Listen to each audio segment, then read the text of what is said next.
Mi hijo me miró a los ojos y me dijo que ya no era su madre, que nunca lo había sido realmente, y después de esas palabras cerró la puerta y desapareció de mi vida durante años que se sintieron como siglos enteros.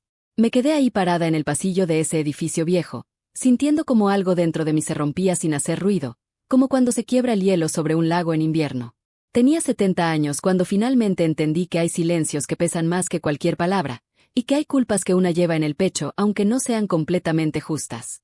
Me llamo Rosa, y esta es la historia de cómo perdí a mi hijo por protegerlo, y de cómo él regresó años después, pero no por las razones que una madre quisiera escuchar. Cuando mi hijo era apenas un niño de 7 años, yo trabajaba limpiando casas desde antes del amanecer hasta que oscurecía, con las manos agrietadas y la espalda dolorida, ganando apenas lo suficiente para pagar una habitación húmeda donde dormíamos juntos.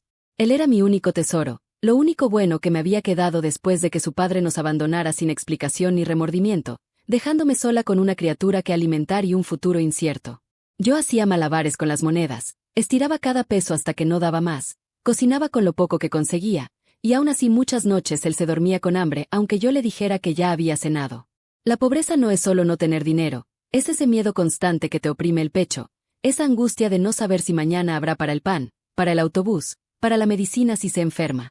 Un día me enfermé gravemente, con fiebre tan alta que deliraba, y no pude levantarme de la cama durante casi 2 semanas sin poder trabajar ni ganar un centavo. Los pocos ahorros que tenía escondidos en una lata se esfumaron en medicinas baratas que apenas me aliviaban, y llegó el momento en que no tenía ni para comprarle leche a mi niño, ni para pagar la renta que ya debía 2 meses. El dueño de la habitación me amenazaba cada día con echarnos a la calle, y yo veía a mi hijo cada vez más delgado, más callado, con esa tristeza en los ojos que ningún niño debería tener jamás. Fue entonces cuando mi hermana mayor, que vivía en otra ciudad y tenía una situación un poco mejor, me ofreció quedarse con él temporalmente hasta que yo me recuperara y encontrara algo estable. No fue una decisión fácil, fue la decisión más dolorosa de mi vida, pero pensé que era lo correcto, que así él podría comer todos los días, ir a una escuela decente, tener un techo seguro. Le expliqué a mi hijo que solo sería por un tiempo, que yo iría a buscarlo pronto, que mamá lo amaba más que a nada en el mundo, pero él me miró con esos ojos grandes llenos de lágrimas sin entender por qué lo estaba dejando. Lo abracé tan fuerte que creí que se me iba a partir el alma, respiré el olor de su cabello, besé su frente una y otra vez, y cuando finalmente lo solté y vi cómo se alejaba de mi mano, sentí que me arrancaban el corazón del pecho. Mi hermana me prometió cuidarlo bien, me aseguró que sería solo hasta que yo me estabilizara, pero lo que no sabía entonces es que ella, con el tiempo, comenzaría a sembrar en mi hijo una versión distinta de la historia.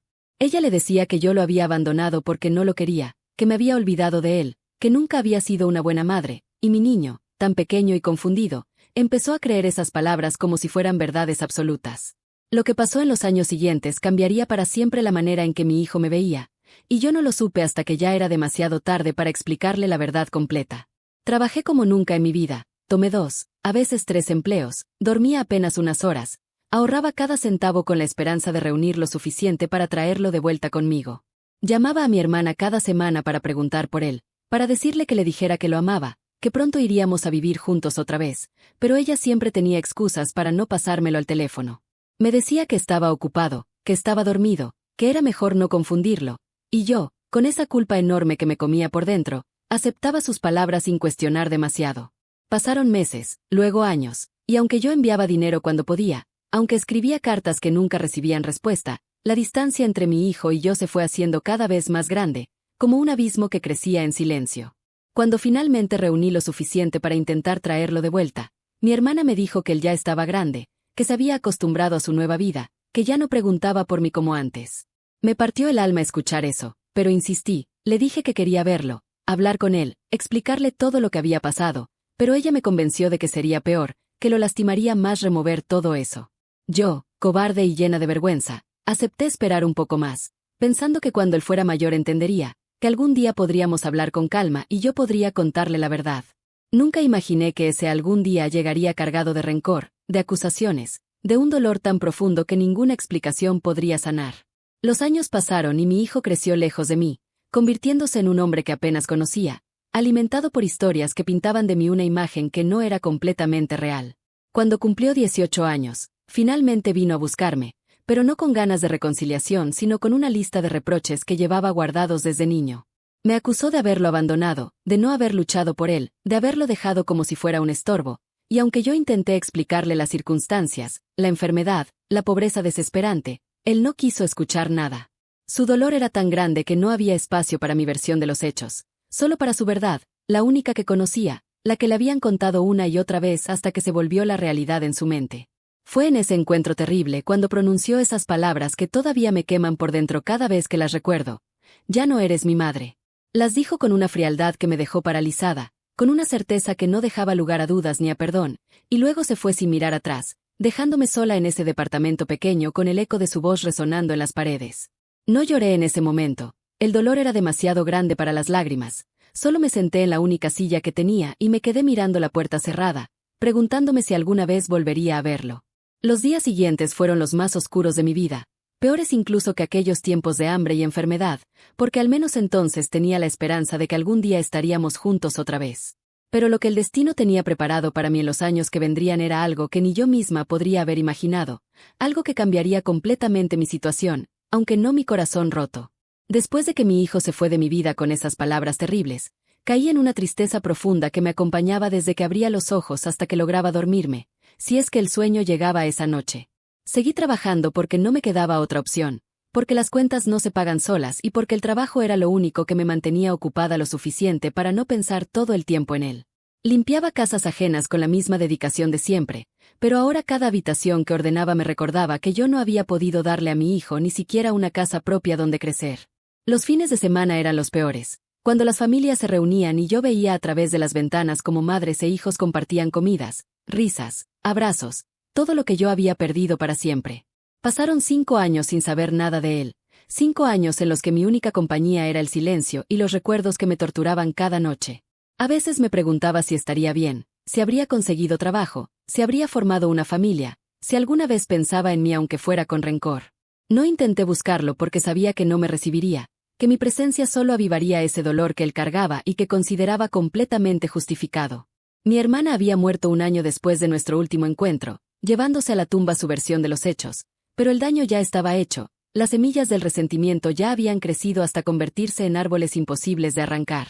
Fue en esos años de soledad absoluta cuando algo inesperado sucedió, algo que cambiaría mi situación material aunque no pudiera cambiar lo que realmente me importaba.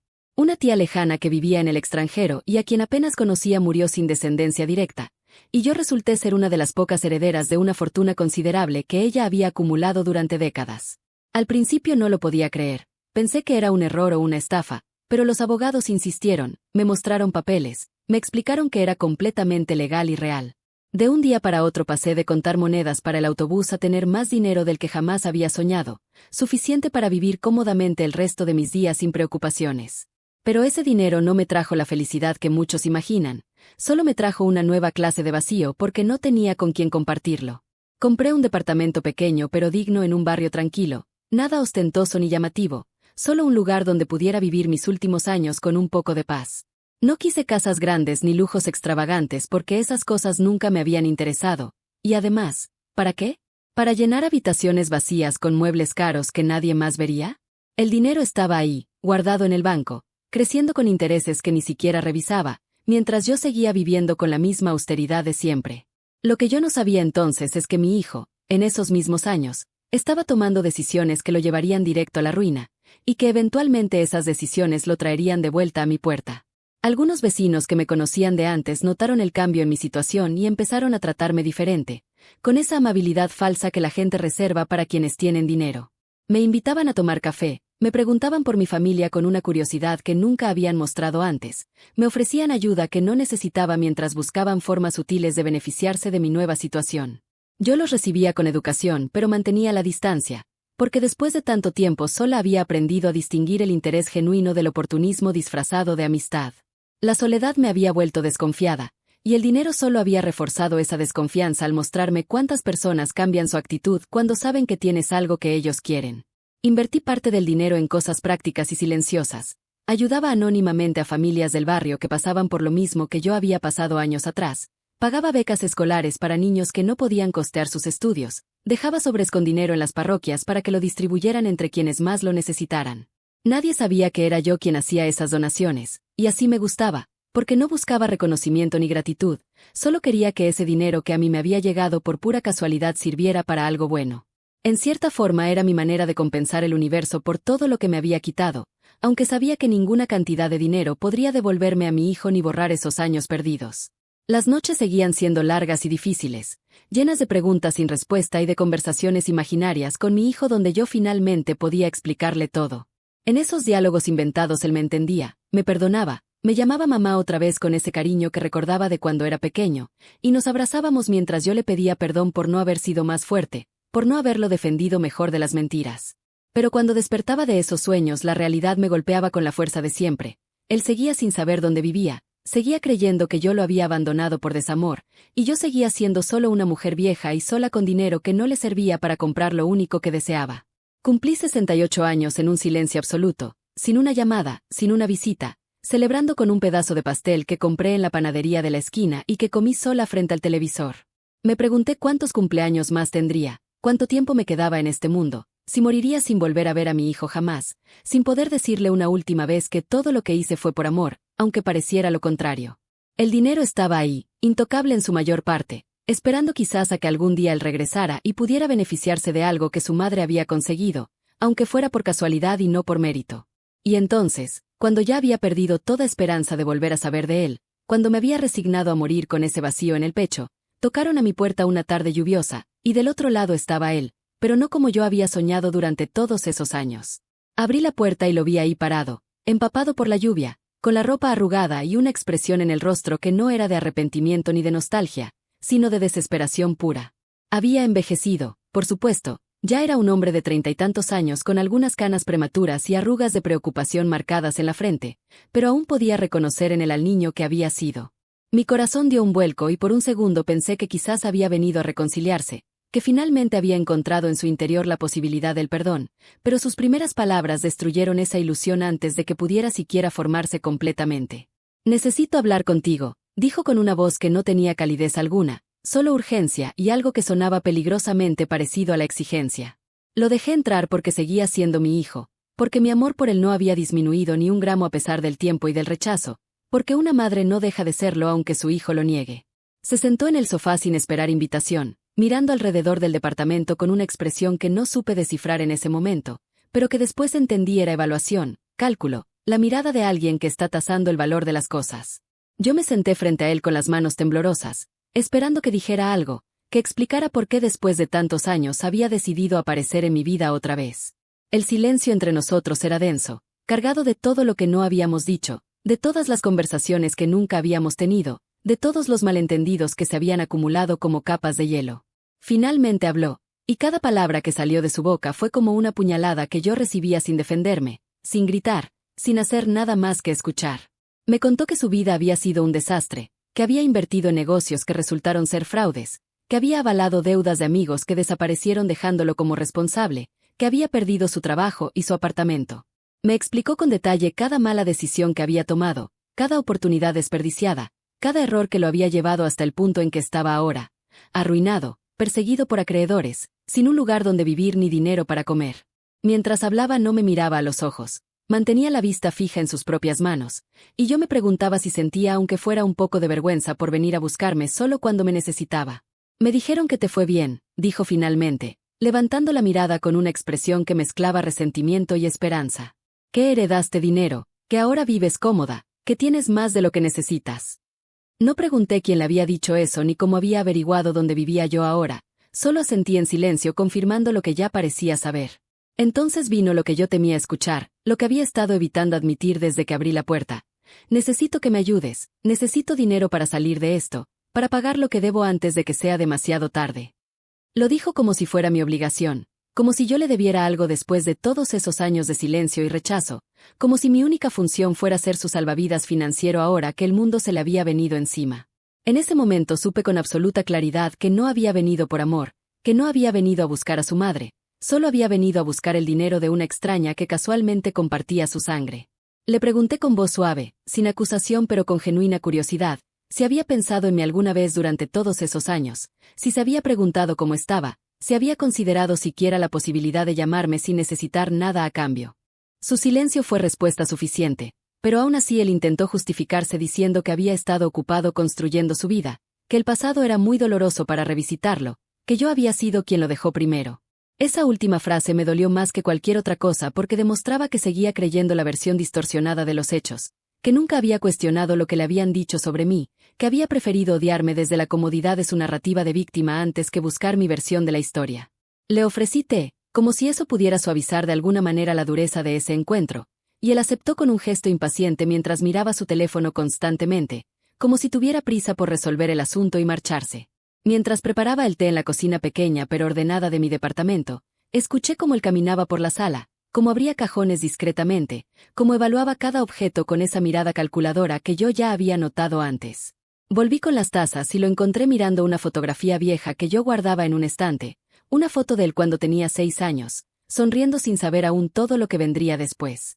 No sabía que conservabas esto, dijo con un tono que no pude interpretar, y yo solo respondí que conservaba todo lo que tenía de él, que siempre había esperado que algún día pudiera mostrárselo.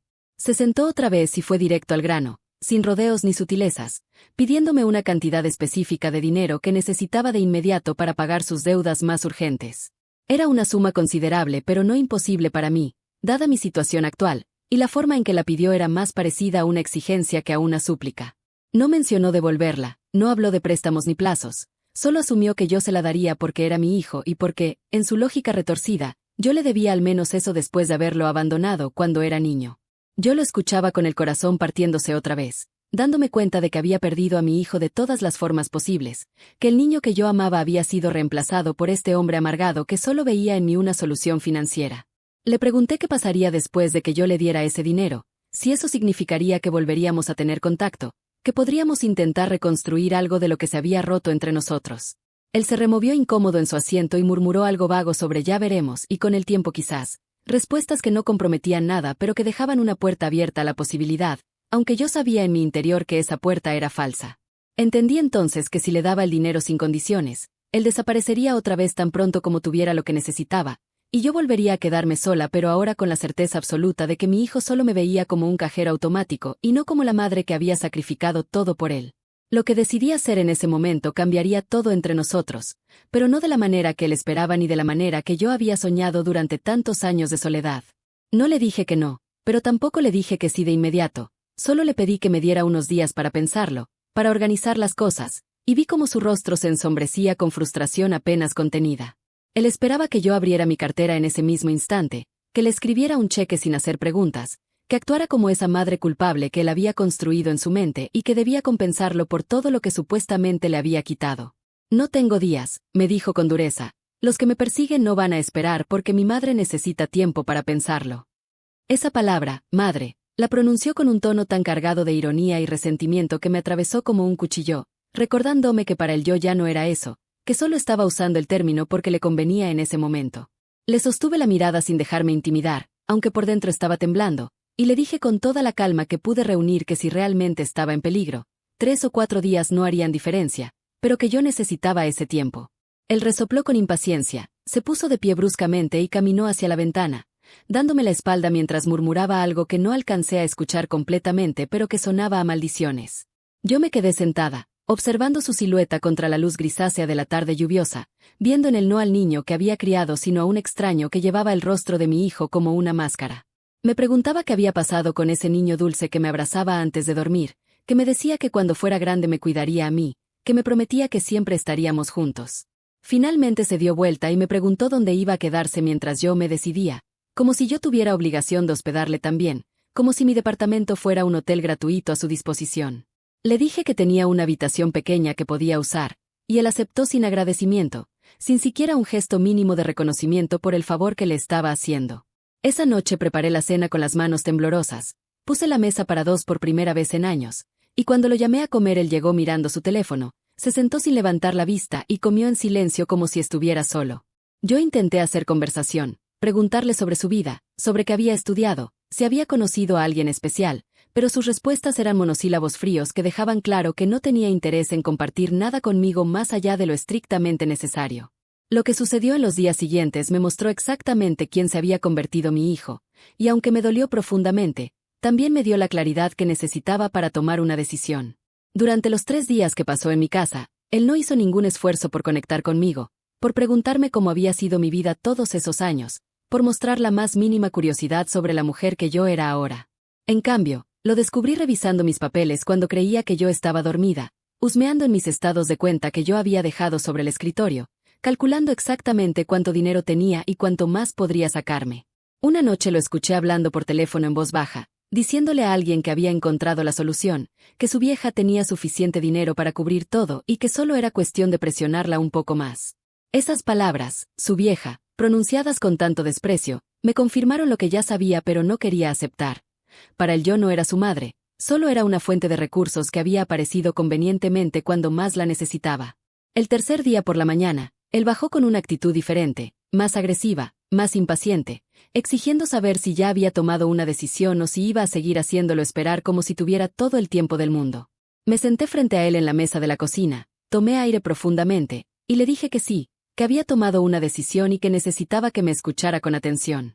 Vi cómo sus ojos se iluminaban brevemente con alivio y anticipación, creyendo que finalmente obtendría lo que había venido a buscar. Le dije que le daría el dinero que necesitaba, toda la cantidad que me había pedido, pero que antes de hacerlo necesitaba contarle algo, necesitaba que conociera la verdad completa de lo que había pasado cuando él era niño. Él puso los ojos en blanco con impaciencia, como si mi historia no le importara en absoluto, como si solo quisiera llegar al final donde yo le entregaba el dinero. Pero le pedí por favor, con una voz que se quebró sin que pudiera evitarlo, que me diera aunque fuera unos minutos para explicarle lo que realmente había sucedido, por qué había tomado la decisión de dejarlo temporalmente con mi hermana. Ya sé lo que pasó, me interrumpió con brusquedad. Me abandonaste porque era una carga, porque no querías hacerte responsable de mí, porque te importaba más tu vida que la mía. Sus palabras eran como puños golpeando mi pecho, pero no lo dejé continuar. Alcé mi mano pidiendo silencio y con firmeza le dije que no, que esa no era la verdad, que eso era solo lo que le habían contado. Le hablé de la enfermedad que casi me mata, de las semanas en cama sin poder trabajar ni ganar un peso, de cómo no tenía dinero ni para darle de comer. Le conté del dueño de la habitación amenazando con echarnos a la calle, de verlo cada día más delgado y triste, de la desesperación que sentía de no poder darle lo mínimo que un niño necesita.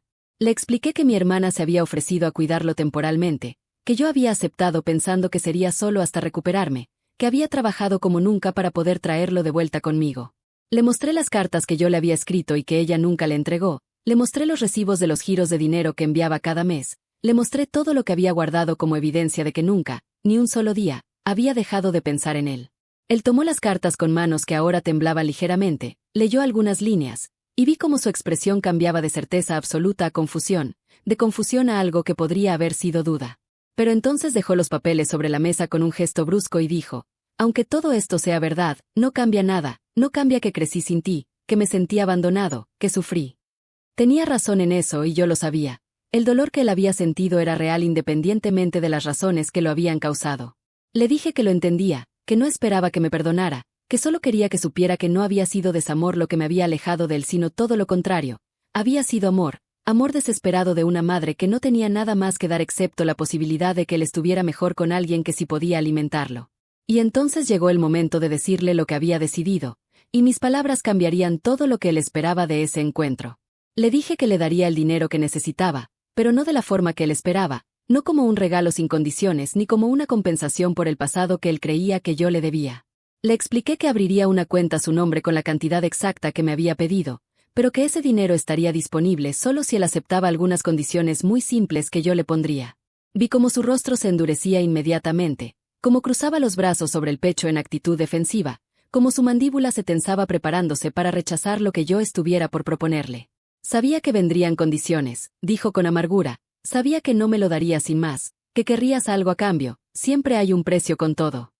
Le pedí que me escuchara antes de juzgar, que al menos me diera la oportunidad de explicarle qué era exactamente lo que le estaba pidiendo a cambio de esa ayuda económica. Le dije que lo único que quería era tiempo, no su perdón forzado ni su cariño fingido, solo tiempo para estar juntos, para conocernos otra vez después de tantos años perdidos. Le propuse que se quedara viviendo conmigo durante 6 meses, que compartiera mi techo y mi mesa, que me permitiera cocinar para él y conversar con él como la madre y el hijo que alguna vez fuimos. No tenía que amarme, no tenía que perdonarme, solo tenía que darme la oportunidad de mostrarle quién era yo realmente, no la versión distorsionada que le habían pintado durante años. Él se rió con una risa seca y sin humor, como si lo que yo estaba proponiendo fuera lo más ridículo que había escuchado en su vida. ¿6 meses viviendo contigo como si fuéramos una familia feliz? Preguntó con sarcasmo, y si me niego, simplemente me dejas en la calle. Yo negué con la cabeza y le dije la verdad. Si rechazaba mi propuesta, igual le daría algo de dinero para que saliera del problema inmediato, lo suficiente para que no le hicieran daño sus acreedores, pero no la cantidad completa que necesitaba. La decisión era completamente suya, yo no lo estaba chantajeando ni manipulando, solo le estaba ofreciendo una opción donde ambos podíamos ganar algo de lo que habíamos perdido. Lo que mi hijo no sabía es que esos 6 meses no solo cambiarían la forma en que me veía a mí, sino también la forma en que se veía a sí mismo. Se quedó en silencio durante varios minutos que se sintieron eternos, mirando por la ventana hacia la calle mojada, calculando probablemente si valía la pena soportar mi compañía durante medio año a cambio del dinero que necesitaba desesperadamente. Finalmente, sin mirarme a los ojos, dijo que aceptaba, pero dejó muy claro que lo hacía solo por necesidad, no porque creyera que esos meses cambiarían algo entre nosotros. Yo acepté sus términos sin protestar, sin pedirle que fingiera sentimientos que no tenía, agradecida simplemente de tener la oportunidad de compartir aunque fuera un poco de tiempo con él antes de que fuera demasiado tarde. Los primeros días fueron tensos y llenos de silencios incómodos, con él encerrado en su habitación la mayor parte del tiempo y yo respetando su espacio sin presionarlo.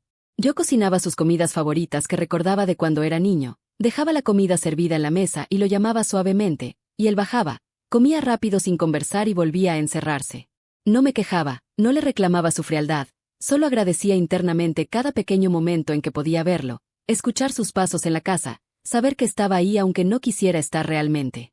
Algunas noches lo escuchaba llorar en su habitación, sollozos ahogados que intentaba ocultar, y yo me quedaba del otro lado de la puerta sin atreverme a tocar, respetando su dolor pero deseando poder abrazarlo como cuando era pequeño. Pasaron las semanas y lentamente, muy lentamente, algo empezó a cambiar en la dinámica de la casa, cambios tan pequeños que casi no se notaban pero que para mí significaban el mundo entero. Él empezó a quedarse un poco más tiempo en la mesa después de comer. Ya no se levantaba inmediatamente, sino que se quedaba ahí sentado mientras yo recogía los platos. Un día me preguntó por qué tenía tantas fotografías suyas de cuando era niño en los estantes, y yo le expliqué que eran los únicos pedazos de él que había podido conservar todos esos años. Vi cómo tocaba con cuidado el marco de una foto donde él tenía 5 años y sonreía sin dientes, y algo en su expresión se suavizó apenas un momento antes de volver a endurecerse. Una noche bajó a la cocina porque no podía dormir y me encontró sentada a oscuras tomando té, mirando por la ventana hacia la nada. Se sentó frente a mí sin decir palabra y yo le ofrecí una taza que él aceptó con un gesto silencioso, y nos quedamos ahí los dos, en la penumbra, sin hablar pero compartiendo ese espacio de una manera que no habíamos compartido antes. Fue un momento pequeño, insignificante para cualquier otra persona, pero para mí fue inmenso porque significaba que por primera vez él estaba eligiendo estar cerca de mí sin que fuera obligatorio, sin que hubiera una razón práctica detrás. No hablamos esa noche, solo bebimos nuestro té en silencio, pero ese silencio era diferente, menos hostil, más parecido al de dos personas que están aprendiendo a estar juntas otra vez. Al segundo mes empezó a hacerme preguntas sobre mi vida, preguntas que al principio parecían casuales, pero que yo sabía que eran su forma de tratar de entender quién era yo realmente. Me preguntó a qué me había dedicado todos esos años, cómo había sido mi vida después de que él se fue, si había tenido a alguien más en mi vida. Yo le respondía con honestidad total, sin adornar la verdad ni omitir las partes dolorosas, contándole sobre la soledad, sobre los trabajos agotadores, sobre las noches llorando su ausencia, sobre cómo el dinero que había heredado no había cambiado nada de lo que realmente importaba. Él escuchaba con una expresión indescifrable, sin comentar mucho, pero yo notaba que estaba procesando información que probablemente nunca había considerado antes. Y entonces llegó el día en que encontró las cartas, todas las cartas que yo le había escrito durante años y que nunca le llegaron, y eso cambió algo profundo en el que ni siquiera las conversaciones habían logrado tocar. Un día mientras yo estaba en el mercado, él entró a mi habitación buscando algo que le había pedido prestado y encontró una caja vieja guardada en el fondo del armario. Dentro estaban todas las cartas que yo había escrito para él durante su infancia y adolescencia, cartas que mi hermana nunca le entregó, cartas donde yo le contaba sobre mi día, sobre cuánto lo extrañaba, sobre mis planes para traerlo de vuelta, sobre mi amor inquebrantable por él. Cuando llegué a casa lo encontré sentado en mi cama con las cartas esparcidas a su alrededor, algunas todavía en sus sobres amarillentos por el tiempo, otras abiertas y arrugadas por sus manos temblorosas. Tenía los ojos rojos y la mirada perdida, y cuando me vio entrar no dijo nada, solo levantó una de las cartas como preguntándome sin palabras si todo eso era real. Me senté a su lado en la cama, despacio, sin invadir su espacio pero lo suficientemente cerca para que supiera que estaba ahí si me necesitaba. Él sostenía una carta en particular, una que yo había escrito cuando él cumplió 10 años, donde le contaba que había ahorrado para comprarle un regalo pero que mi hermana me había dicho que era mejor no enviarlo para no confundirlo. Le escribía en esa carta que igual había comprado un pequeño juguete que él había mencionado alguna vez, que lo guardaba en mi habitación esperando el día en que pudiera dárselo personalmente, que cada noche le deseaba feliz cumpleaños aunque él no pudiera escucharme. ¿Por qué nunca me las dio?, preguntó con voz quebrada, y yo solo pude responder que no lo sabía, que quizás mi hermana creyó que era mejor para él olvidarse de mí, construir una vida nueva sin el peso de una madre ausente. Pasamos horas esa tarde leyendo juntos esas cartas, él en silencio y yo explicándole el contexto de cada una, recordándole las fechas, contándole qué estaba pasando en mi vida cuando las escribí. Había cartas de cuando él estaba en primaria donde yo le explicaba por qué no podía ir a sus festivales escolares, cartas de su adolescencia donde yo le pedía perdón por no estar ahí para guiarlo, cartas de su graduación que nunca supo que existieron donde yo le decía lo orgullosa que estaba aunque no hubiera podido verlo recibir su diploma. Cada carta era una prueba tangible de que yo nunca lo había olvidado, de que cada día de su ausencia había sido un día de dolor para mí también, de que mi silencio no había sido indiferencia sino impotencia. Esa noche él no cenó, se quedó en su habitación y yo respeté su necesidad de estar solo, de procesar todo lo que acababa de descubrir. Pero a las 2 de la madrugada escuché que tocaba suavemente mi puerta, y cuando le dije que pasara, entró con los ojos hinchados de tanto llorar. Se sentó al borde de mi cama como solía hacer cuando era pequeño y tenía miedo de las tormentas, y me preguntó con voz de niño asustado si todo lo que creía sobre mí durante tantos años había sido mentira. Yo le dije que no era mentira su dolor, que eso había sido real, pero que sí habían sido mentiras muchas de las razones que le habían dado para explicar ese dolor, que la verdad era más complicada y más triste de lo que cualquiera de los dos hubiera querido. En ese momento mi hijo hizo algo que yo nunca pensé que volvería a experimentar. Me pidió perdón. Me pidió perdón por haberme juzgado sin conocer toda la historia, por haberme odiado durante años sin darme la oportunidad de explicarme, por haber venido a buscarme solo por el dinero cuando lo que realmente necesitaba era a su madre. Las palabras salían entrecortadas entre sollozos que ya no intentaba ocultar, y yo también lloraba mientras le decía que no tenía nada que perdonarle, que él había sido solo un niño confundido que creció con información incompleta y dolorosa. Lo abracé como había soñado hacer durante tantos años, sintiendo como su cuerpo temblaba contra el mío, y me di cuenta de que en ese abrazo estábamos recuperando algo que parecía perdido para siempre. Los meses siguientes fueron completamente diferentes a las primeras semanas, como si finalmente se hubiera roto un muro invisible que nos había mantenido separados. Él empezó a buscar mi compañía activamente, a preguntarme sobre recetas que recordaba vagamente de su infancia, a pedirme que le contara historias de cuando era bebé que él no podía recordar. Salíamos a caminar juntos por el parque, íbamos al mercado los sábados, veíamos películas en las noches con palomitas que hacíamos juntos en la cocina. Eran cosas simples, cotidianas, insignificantes para cualquiera pero extraordinarias para nosotros porque eran todos los momentos que nos habían robado y que ahora estábamos recuperando de a poco. Un día me dijo que había conseguido un trabajo, algo modesto pero honesto, y que quería empezar a reconstruir su vida de la forma correcta esta vez. Le ofrecí ayudarlo económicamente más allá de lo que habíamos acordado, pero él rechazó con gentileza, diciendo que necesitaba hacer las cosas por sí mismo para poder mirarse al espejo con dignidad. Vi en esa decisión al hombre que siempre había esperado que se convirtiera, alguien que aprendía de sus errores y tomaba responsabilidad por su futuro. Igual le di el dinero que le había prometido al inicio, porque un trato era un trato, pero esta vez se lo recibió con gratitud genuina y un plan claro de cómo lo usaría para salir adelante. Cuando se cumplieron los 6 meses que habíamos acordado, ninguno de los dos mencionó que el plazo había terminado, simplemente continuamos viviendo juntos como si ese hubiera sido siempre el plan. Él ya no estaba ahí por obligación sino por elección, porque había descubierto que tener una madre no era la carga que había creído sino un regalo que había desperdiciado durante demasiado tiempo. Empezó a llamarme mamá otra vez, no con ironía ni resentimiento sino con el cariño que yo recordaba de cuando era pequeño, y cada vez que escuchaba esa palabra sentía que mi corazón se sanaba un poco más de todas las heridas que había acumulado. Una tarde estábamos tomando café en la sala y él me miró con seriedad, tomó mi mano arrugada entre las suyas y me dijo: perdí tantos años odiándote por algo que no hiciste, creyendo una historia que no era completa, y ahora me doy cuenta de que el tiempo que perdimos nunca volverá. Yo le apreté la mano y le respondí que quizás no podíamos recuperar el pasado, pero que teníamos el presente y todo el futuro que nos quedara por delante. Él asintió con los ojos brillantes y me dijo algo que guardé en mi corazón como el tesoro más valioso: ya no me importa el dinero que tienes o no tienes, solo me importa que eres mi madre y que esta vez no voy a dejarte ir. Los años siguientes fueron los más felices de mi vida, viendo cómo mi hijo se convertía en un hombre bueno, cómo construía una vida estable, cómo eventualmente conoció a alguien y formó su propia familia.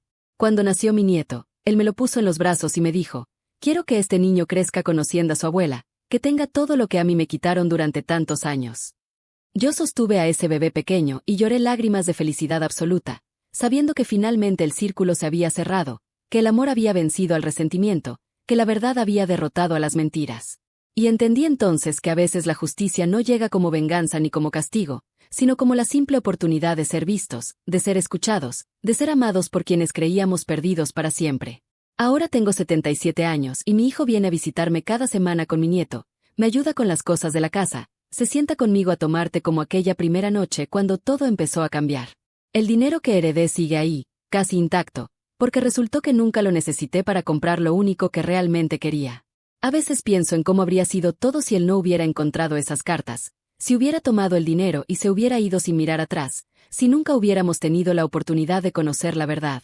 Pero entonces lo veo llegar con su familia, lo escucho llamarme mamá con ese amor sincero, y agradezco cada momento doloroso que tuvimos que atravesar para llegar hasta aquí, porque el perdón y el amor verdadero no son regalos que se dan fácilmente, son tesoros que se ganan con verdad, paciencia y tiempo.